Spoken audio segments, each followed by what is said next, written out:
Today, we have In Our Time and Other Matters. And I'm absolutely delighted to welcome Melvyn Bragg, who's one of the staunchest supporters of this festival and Burgh House.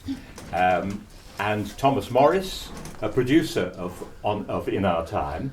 Very quick introductions, I won't go on too long. Melvyn says he doesn't like introductions, but I've got to say something. One, he's a great friend of Burgh House and the festival. Two, he lives locally. Three, he supports Arsenal. There is nothing to say against him. Nothing to say against him. But he's also, of course, the great breaker down of barriers in broadcasting. So science and the arts, popular, elitist, highbrow, lowbrow, these things don't matter to Melvyn. What he does is blast through and give us, and has done for some years, these wonderfully stimulating radio and TV shows. His books on science, language, history, arts, as well as the novels, have also enriched us enormously. So it's terrific that he's spared some time to come along and talk to us tonight. Thomas, doing sort of what I did 30, 40 years ago, Thomas, though he tells me it's much harder now, producing documentaries and producing, of course, In Our Time. He read music at Oxford. He joined the Beeb in 1998, which, if I work that out, is when In Our Time was just beginning, wasn't it, roughly? He's produced Front Row, Night Waves, film programme, Open Book, The Forum, done documentaries on Samuel Beckett, the word culture, and the history of the signature, which sounds to me fascinating. He took over as a producer on In Our Time in 2010. He's done about 200 editions, and he's working with Melvyn on a documentary series for Radio 4 on the Magna Carta for next year's 800th. I work out, well actually I read it up, In Our Time has done 16 years and 660 episodes roughly. The audience is a little over 2 million, it's climbed steadily. And I thought we might begin with listening to a short clip, just to give you a feel of the programme. You'll have heard it all, but some of us mayn't. Yes, all right? It's sort of a notoriously difficult programme to clip because every answer from a guest lasts about 2.5 minutes. So trying to make a clip that lasts about that is rather tricky. But okay, anyway, let's go. Which one's it? It's a mix. 1642 by the 19-year-old son of a tax inspector who wanted to find a way to make his father's job easier. His name was Blaise Pascal, and although he's credited with one of the major inventions of the 17th century, it's not his most celebrated achievement. Pascal was one of history's great polymaths, a scholar who made significant contributions to mathematics, physics, philosophy and religious thought. Today, scientists measure pressure.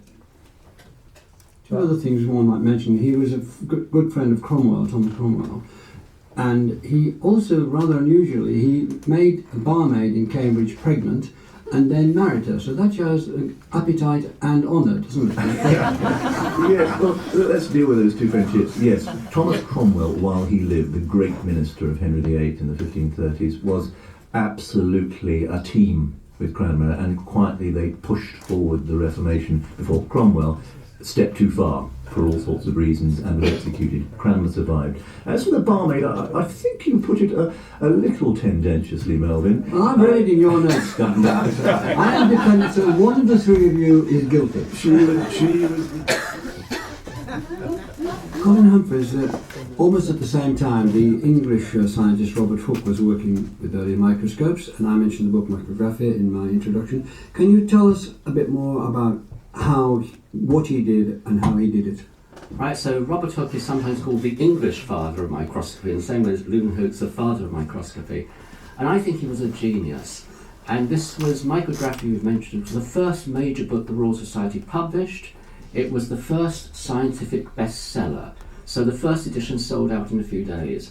And I think he was probably the first popularizer of science. So his book showed what you could do with an optical microscope. It showed these wonderful images. They were engraved in the book, images of insects, of flies. He had folding out plates in this book. You can fold them out 4 times, get these huge magnified images of flies.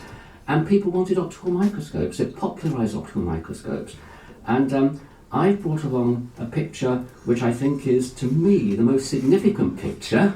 Just what we need. I know, I know. You're standing very close to the microphone, and we might have a chance.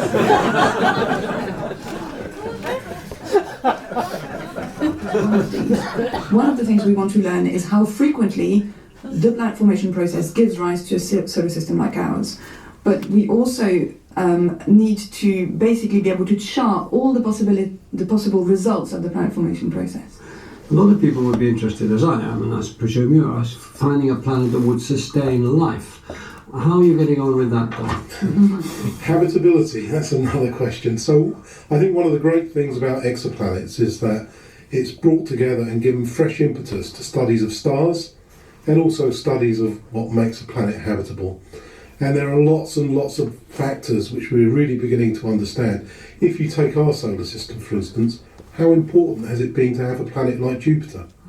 Jupiter has deflected comets which could have bombarded the Earth and could have made life extinct, possibly. What about the Moon? How important has the Moon been? So that there are lots of factors that determine habitability that we're only beginning to really just look at now.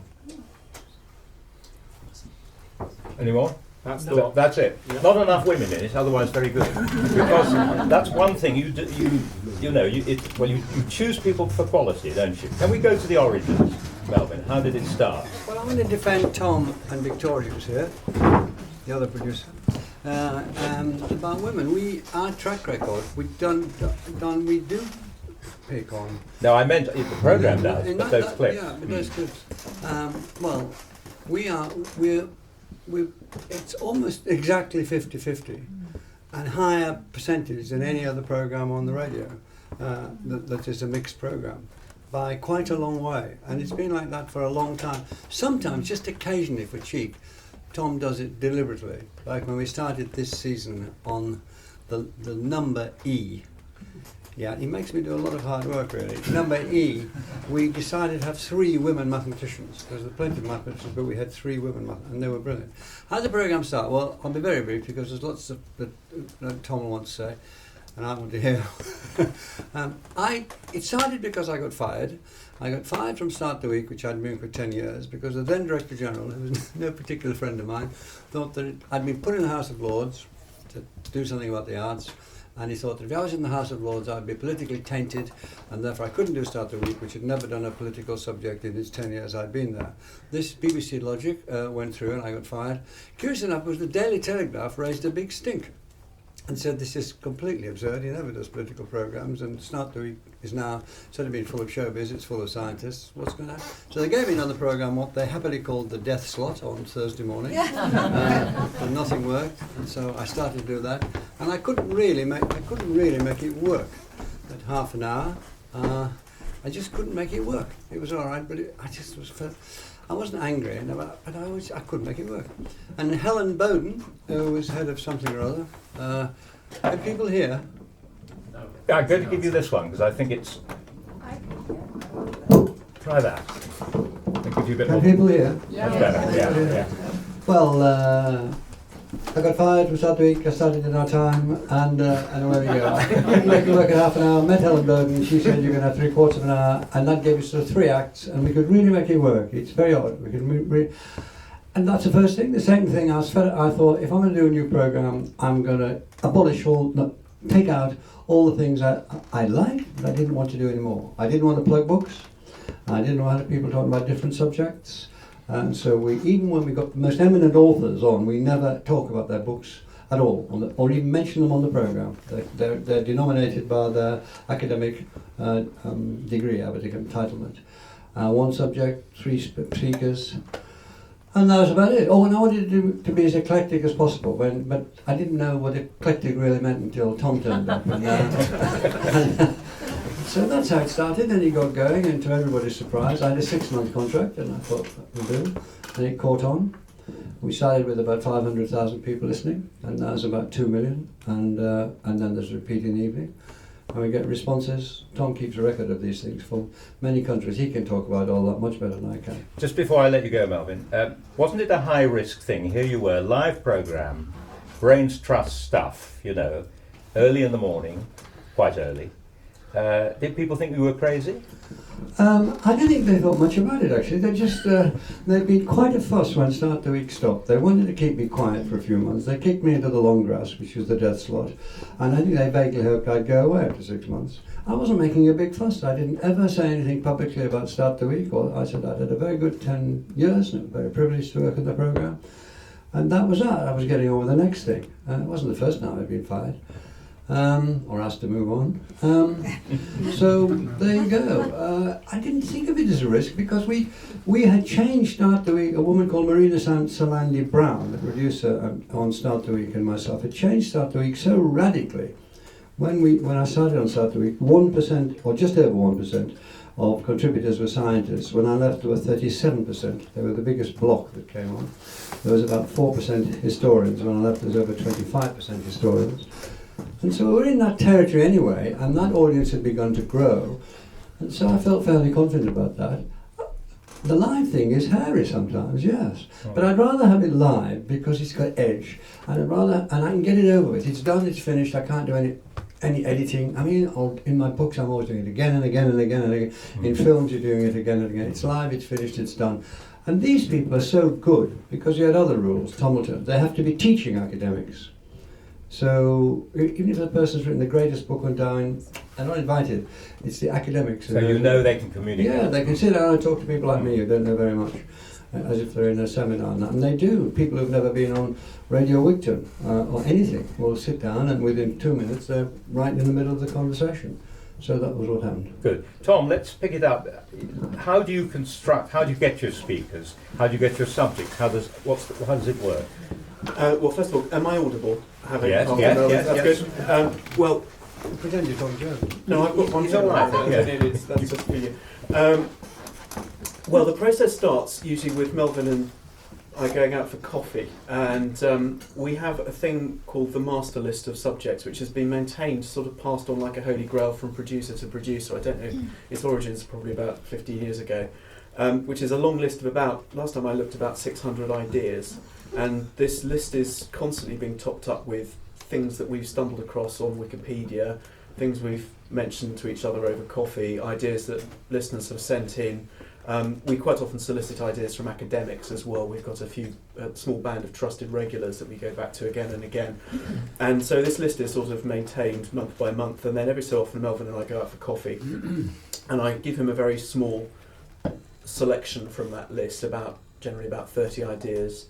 And together we choose about half a dozen of them.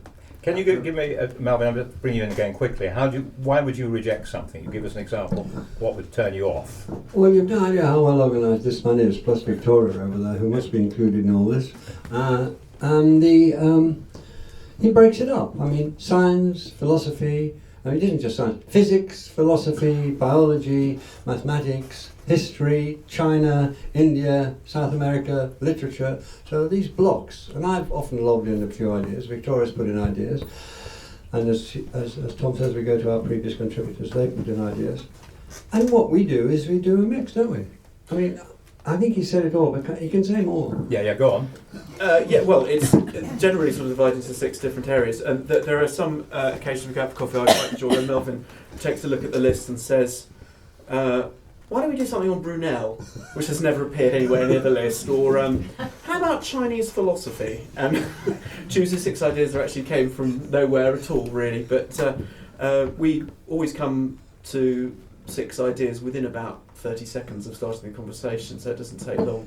The thing is, we're very embarrassed talking about this because people really expect us to do deep research and go to the British Museum and all the rest. And the fact is, he's right. Before the coffee has come, which we have ordered, we've got our 6 ideas.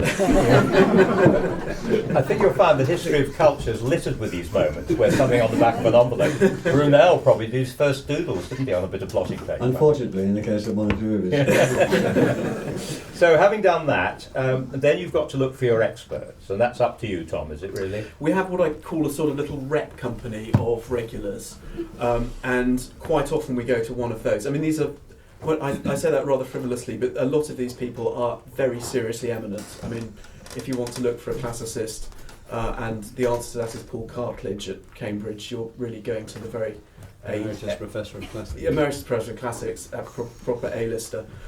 We try to start off by looking for somebody who's been on the programme before, because it's a bit hairy doing this. It's 45 minutes of live broadcasting, often very complex ideas, and what you really want in that circumstance is somebody who's been in a studio before. So I try to include one person who I know has been on the programme before, who's a known quantity, who's a good broadcaster, and after that I'm really looking for the most eminent people in this country who are teaching academics. And you might fly somebody in from abroad if necessary? Very, very rarely.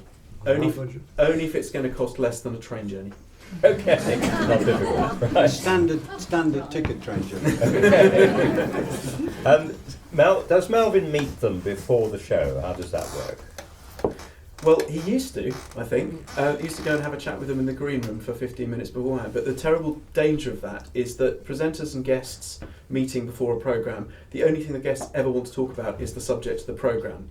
And then you find that after 15 minutes, they've said exactly what they're intending to say in the studio, and they feel they've said it, and that's that.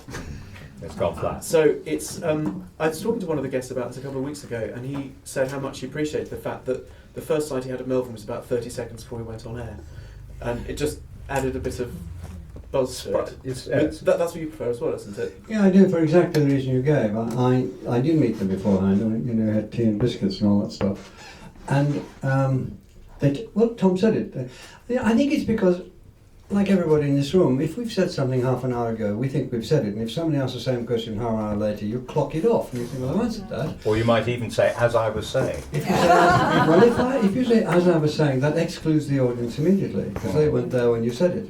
So there's two good reasons. Also, it puts the fear of God up all of us. I mean, they come in about 3 minutes to 9. I have my little spiel. This programme lasts these minutes. I say this, I say that. I come to you first, you first, you first, and then after that, it's free for all.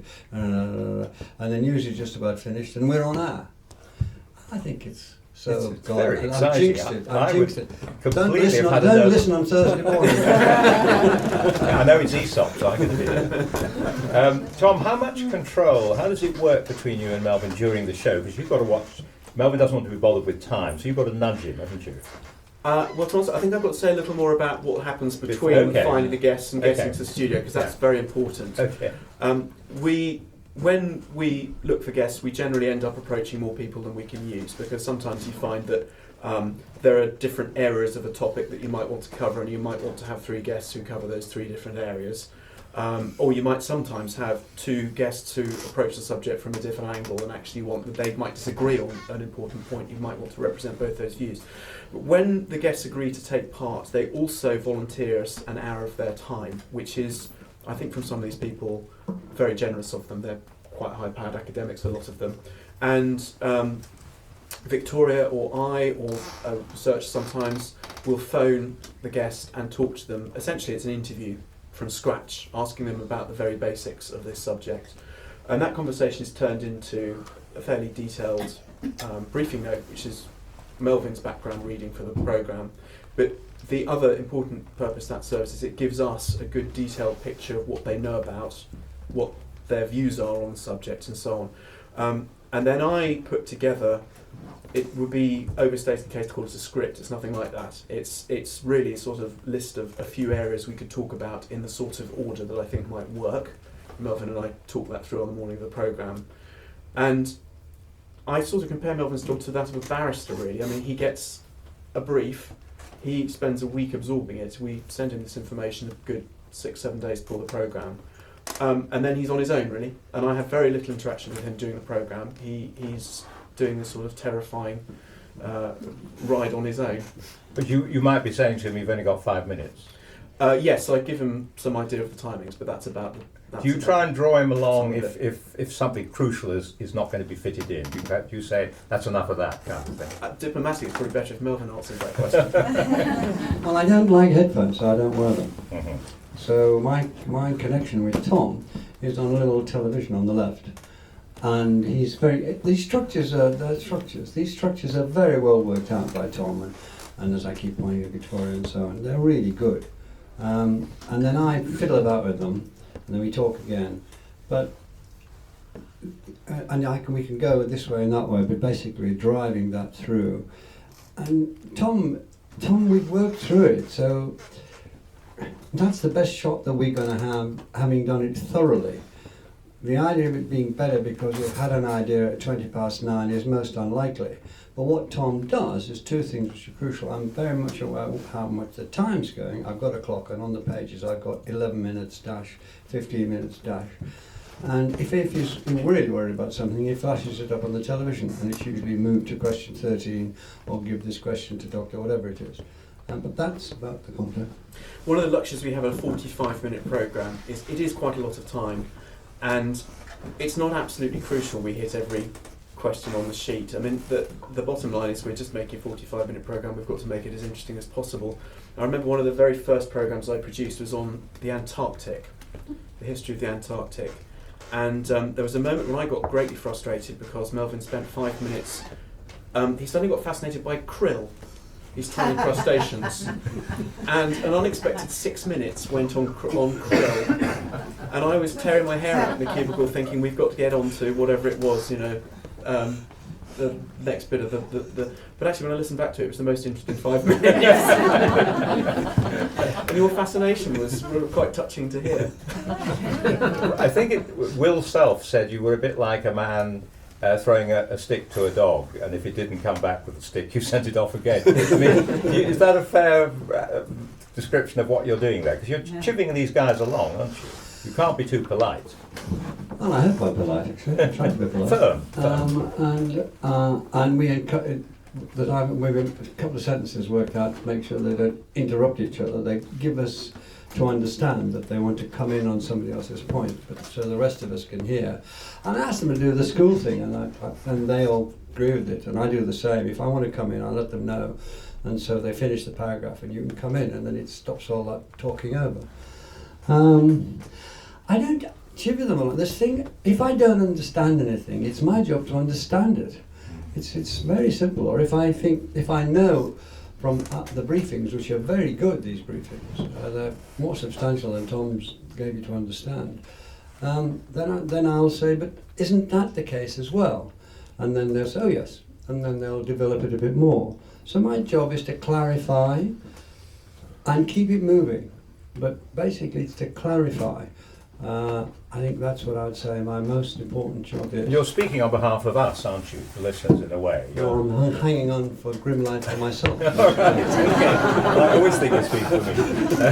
What about disasters and triumphs? Do you care to talk about it? Have you ever had one where it really ground to a halt? Can you remember one? Or you're not allowed to? Well, you could tell if his ground to a halt, he's alive.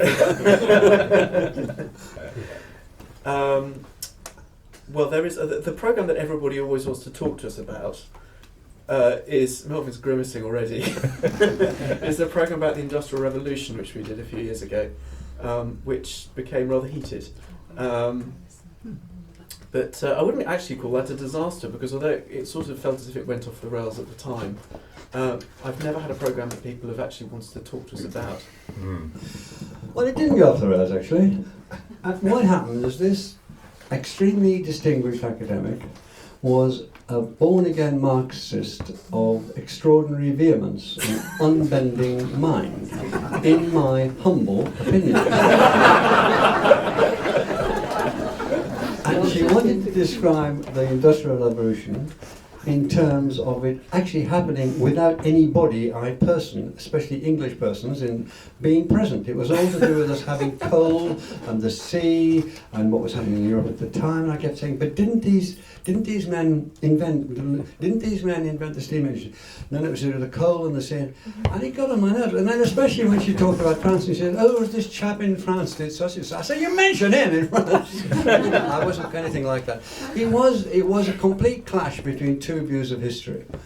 And I hadn't heard that hard line of Marxist history since I was at university, when it had been expanded by, when I was at the same time as you, obviously, same university, there was some a few very hard line Marxist press, and they made me uneasy, because I don't like systems, because systems limit.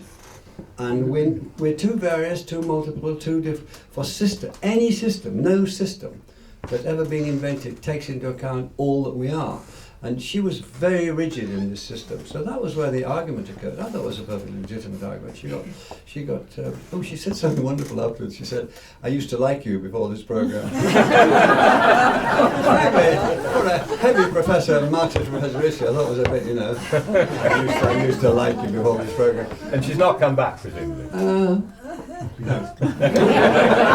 But there's once when I was really terrified, and that terrified is the word, I don't know what. We were doing the Higgs boson. This was a long time ago, before the Higgs boson was common currency. and I was having a real trouble. And there was a professor of physics who happened to be in the country from Harvard. I forget his name. David Walk. That's right. He's now at UCL. So, he was such a good. Anyway, he was a really benign man, and I'd really tried, but this is a long time ago, and I can chatter about it a bit now, but I couldn't. And I was getting there, and then I wasn't getting there, and they were talking about it, and they were stumbling in quite advanced physics. And I was so lost. And at about 9:13, I said, I just don't know where we're going. I don't understand this at all. And he leaned forward and he said, try it, Melvyn. You just try. And I said, well, and I think I can't remember quite what I said. I said something like, well, there's this thing that hasn't any size and it hasn't any qualities that you know about. You're not even sure it exists, but you know there's a thing. And this thing goes through everything else, but you don't know how it goes through everything else. And you don't really know what else is going through it, but it's going through it. And because it goes through it, everything else happens. And he said, you got it, Melvyn!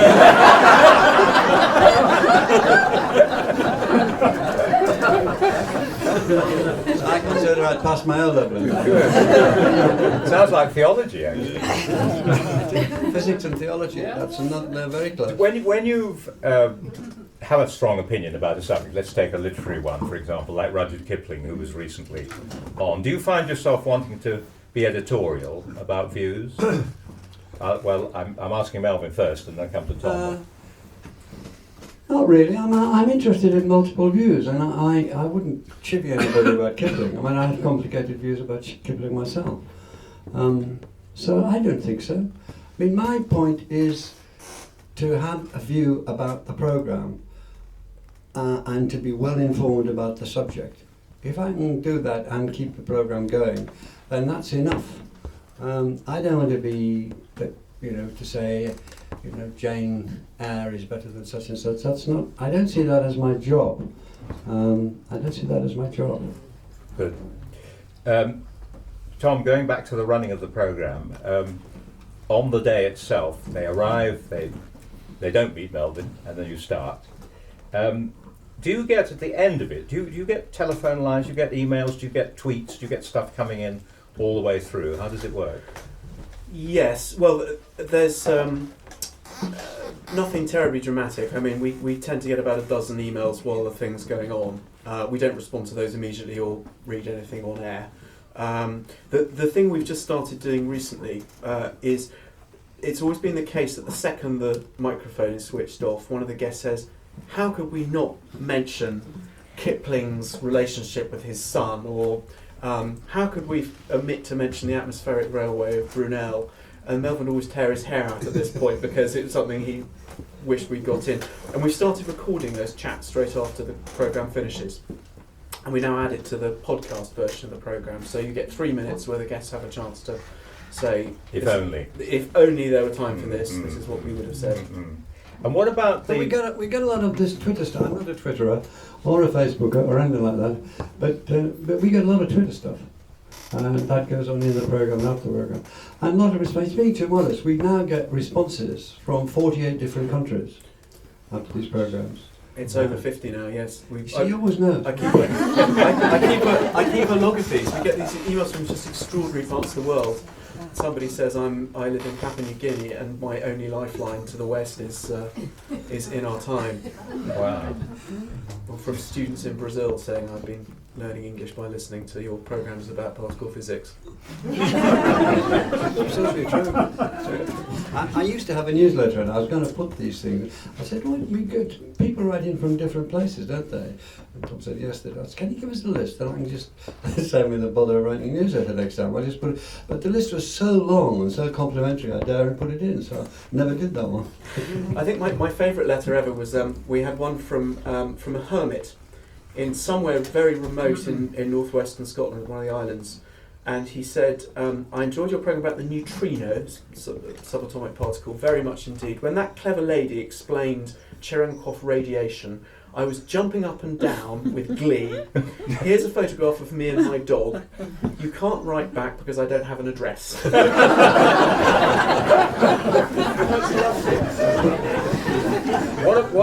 sort of know-alls? Because you must get stuff from people who say, you missed the point completely, or why didn't you do that? They usually begin with the words, "Your so-called experts." But I think I quite like people, not the know-alls, but I quite like people with very idiosyncratic ideas about how things have happened. You get it particularly in religion and science, and I am quite intrigued because the days of the green ink have gone. Well, they don't come our way. These are well written, both grammatically and well typed and that sort of thing. And they're proposing alternative theses, which I quite enjoy reading through. I don't think they're balmy. They don't accord with the current thinking, but people have thought things through for themselves quite interestingly. And sometimes they make a perfectly valid point, which is that we missed out something important, or that one of our guests made a remark that was incorrect.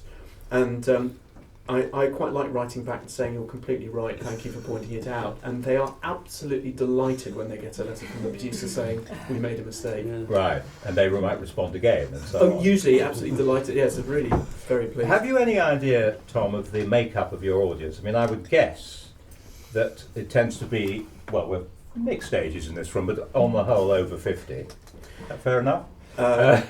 Would it be mostly that? It has, I do know, it is over 50% female, average age of about 57, I think. There's I don't know if you saw this YouGov polling tool which came out recently, but apparently it's possible now to look at, on this website, you can see who are the consumers of a particular magazine, newspaper or radio or TV programme, and I think their favourite food was French onion soup, which I'm not sure the Radio 4 audience research people have yet got around to that's working hour in the out. morning. Oh, it's nothing to do with what they're eating. That's 57. We have a new concept since the podcast, and there are about we download about 2 million a month, isn't it? Yeah. Which is an awful lot. And we started the podcast thinking at the BBC. Time started it with him, Tom leading the way, and we're still in the top 3 of all BBC programmes that are podcasts, including the news and all the rest of it. What's happened is that we've hit undergraduates, students, really hit them, and they use us, which is terrific, because I wanted to go to WA in the first place. They use us for exams, and they use us for catching up. And now, it's not a boast, it's a fact.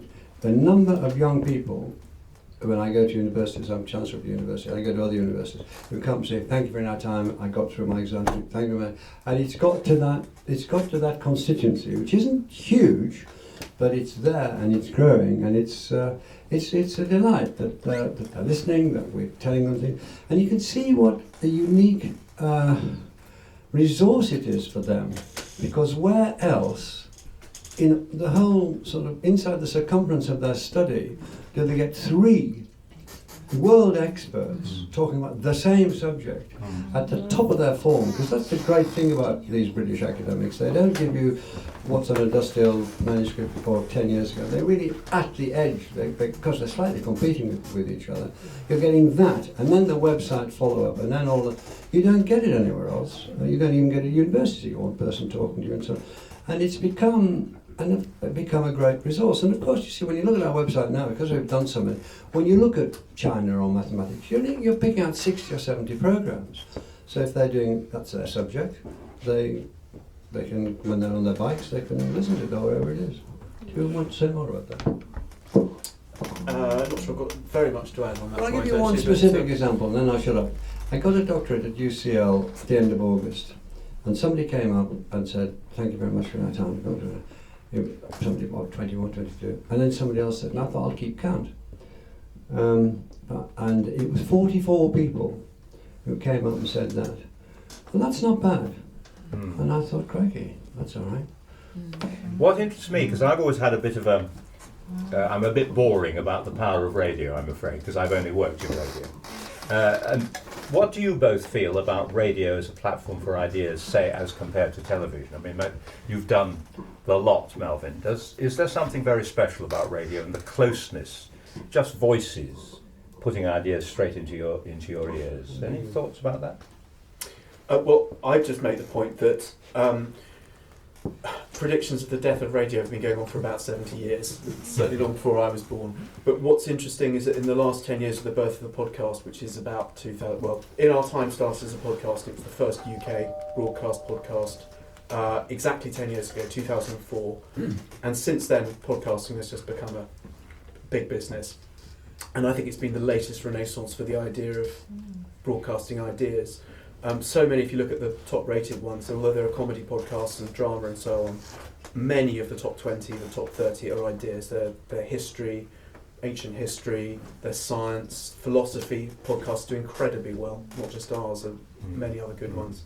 So the great thing about listening to things is you can do things at the same time. You don't have to be dedicated to sitting in front of the box watching it.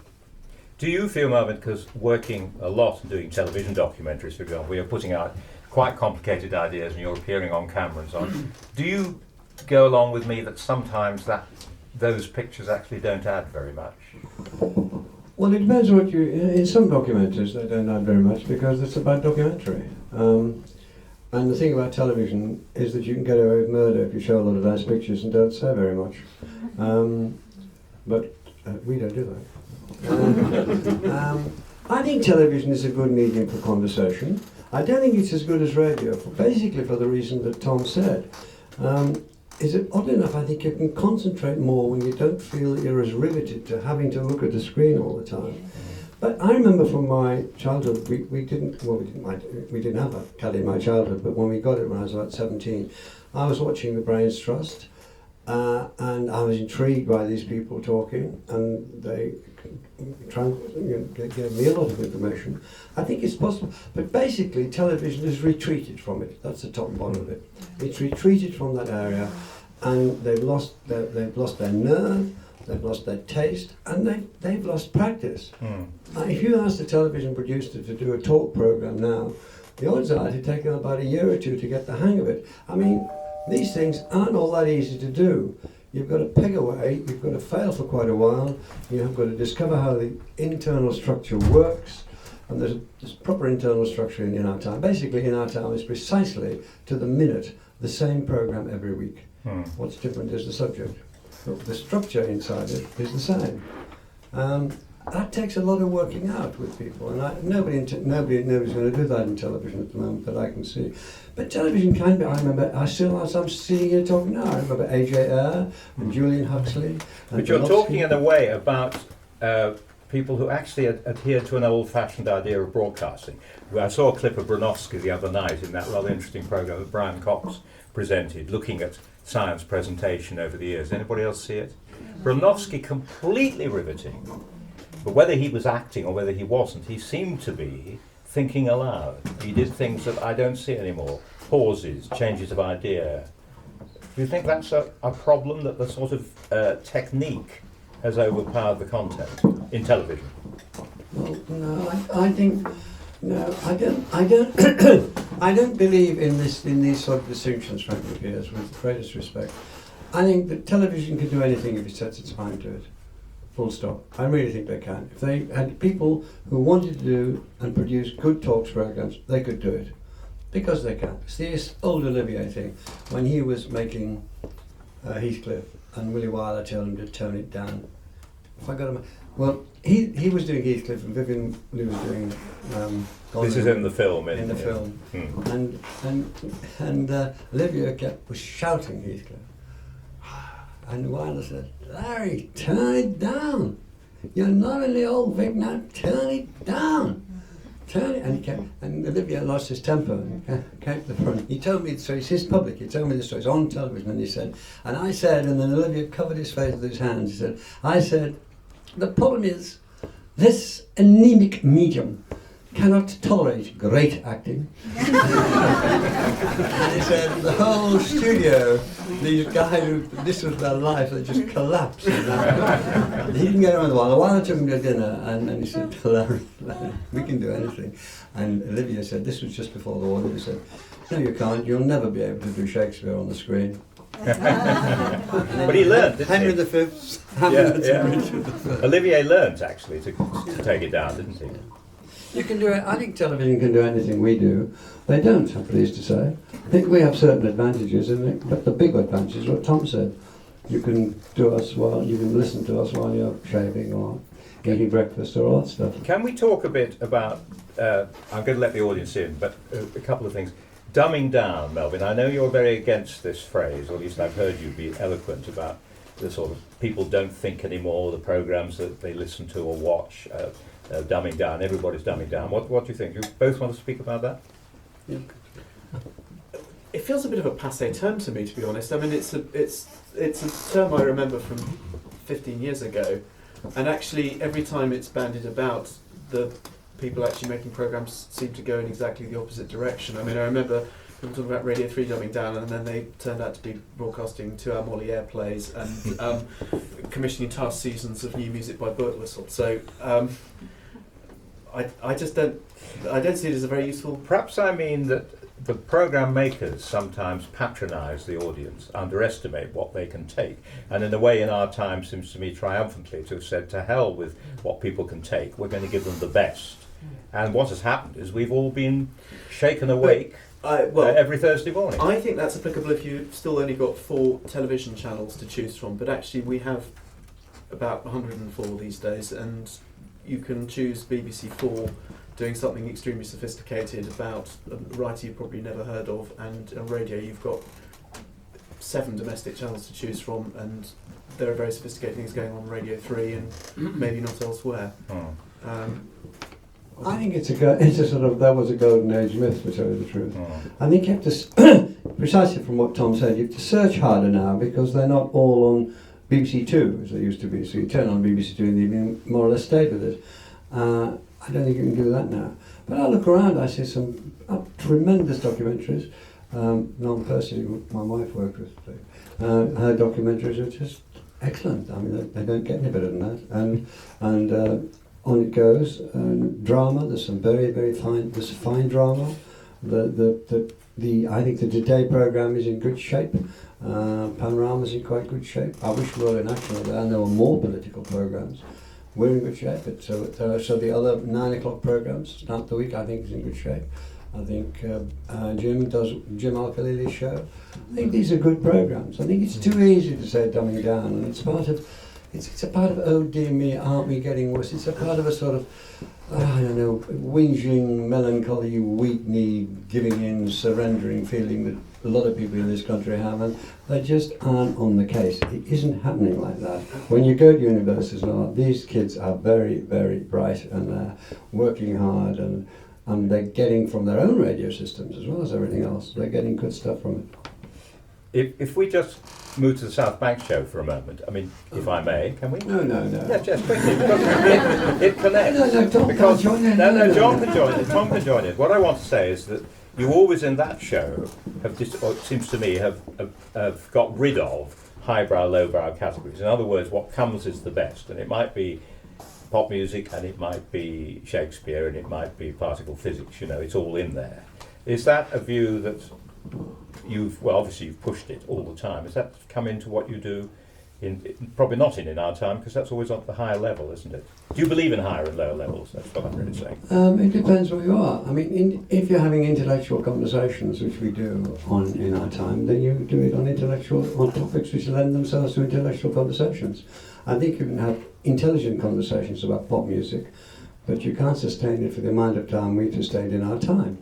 But you could do a very intelligent program about pop music, singer, composer, Clapton, McCartney, these people who are lasting longer than their classical contemporaries in the 60s and 70s, and are actually thought in many ways to be melodically superior. You can do those sorts of programs. The South Bank show is completely different. I wrote a manifesto for which 3 years before the mast, under the lash for writing a manifesto, bringing these two things together.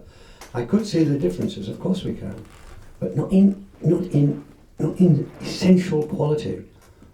The essential quality of McCartney has been proved to be extraordinary, and I thought that, and a lot of us thought that, so we brought them. This is different. The program we do, we're talking about ideas that we can discuss, and we've done a similar thing, but in a different way. We go across the board. That's the difference instead of that way. We were east-west instead of north-south, I suppose. Well, there's one big difference. One's an arts programme and one's an ideas programme. And we do talk about the arts, but we're not the same sort of programme as the South Bank show by any means. Fair enough. Ladies and gentlemen, would you want to chip in? Anybody want to chip in at this point? Yes. I'd like to ask if your guests have quite a good idea of what questions you'll ask each of them, because they certainly sound like they speak very easily about what the questions are. The final stage of production before they come into the building is that I phone the three guests a few days before and I would talk them through the structure of the programme. That's not usually at the level of specific questions, but it's telling them we'd like to start off by talking about, let's say, Mesopotamia in the centuries before this event or whatever. You'll be asked for some sort of background. And there are about maybe a dozen, maybe 18 questions of that nature, so that they will be given an idea of the rough structure, basically. And sometimes I might prompt them to say, you might want to tell your funny story about X at this point. That's a good point to get it in. Except there are very few funny stories. Well, there's the only area in which you're not totally persuasive. Cromwell and the barmaid. How did that end up? Well, one of them had put it in their notes, so I wasn't going to give in. It said in their notes, married a barmaid, so I stuck to that. Another question? Yes. Yes, I was going to ask, everybody finds this programme so interesting that we feel that 45 minutes is not enough. Now, is there a possibility or that it could be longer, or would the concentration of your guests perhaps flag in that period and need your moral support another to keep it going? Well, we both have ideas on that, don't we? I think some subjects would lend themselves very well indeed to an hour. Others, sometimes you get the impression after 43 minutes, I'm rather hoping the guests aren't going to run out of things to say. It depends how specific the subjects are.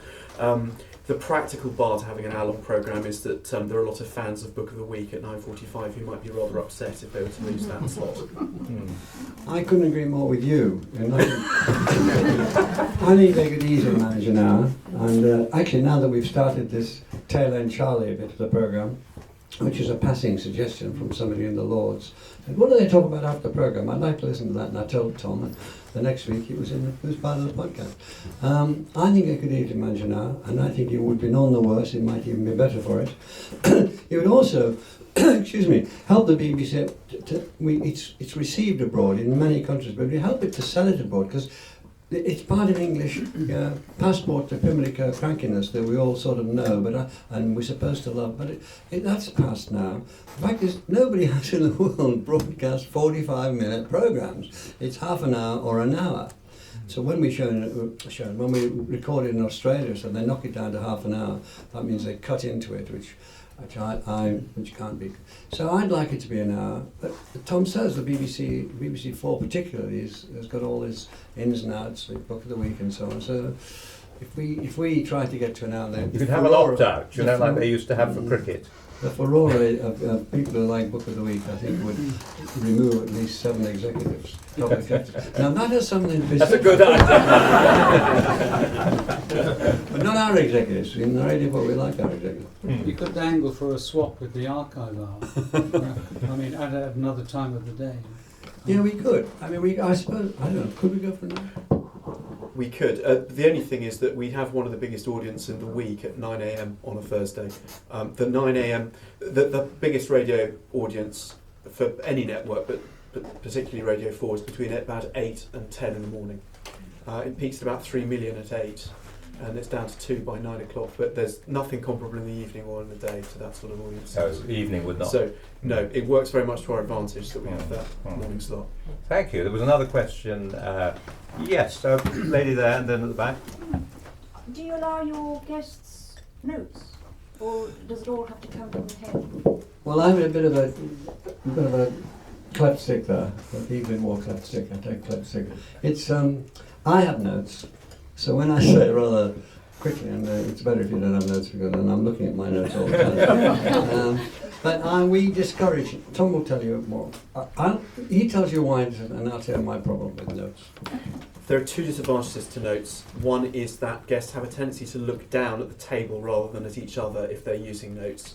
And the worst problem is that sometimes they even read their notes, and that is always possible to tell on air whether they're reading or speaking off the cuff. So we always say to them, if you could restrict your notes to a single sheet of paper with dates and names, anything you might want to make sure you're not going to forget.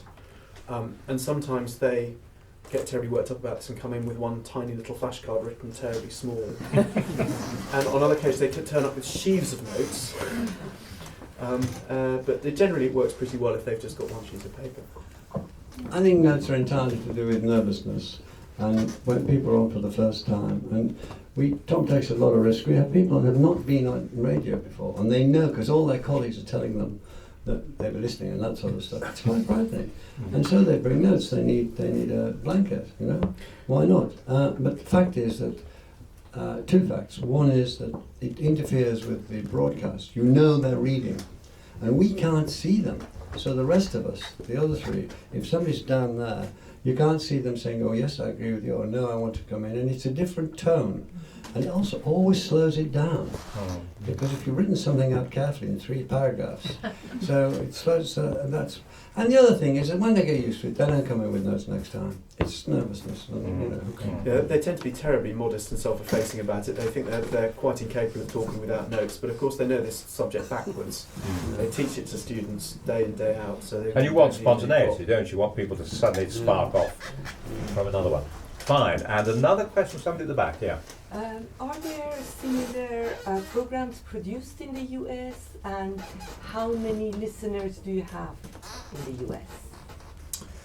I don't have exact figures. I know that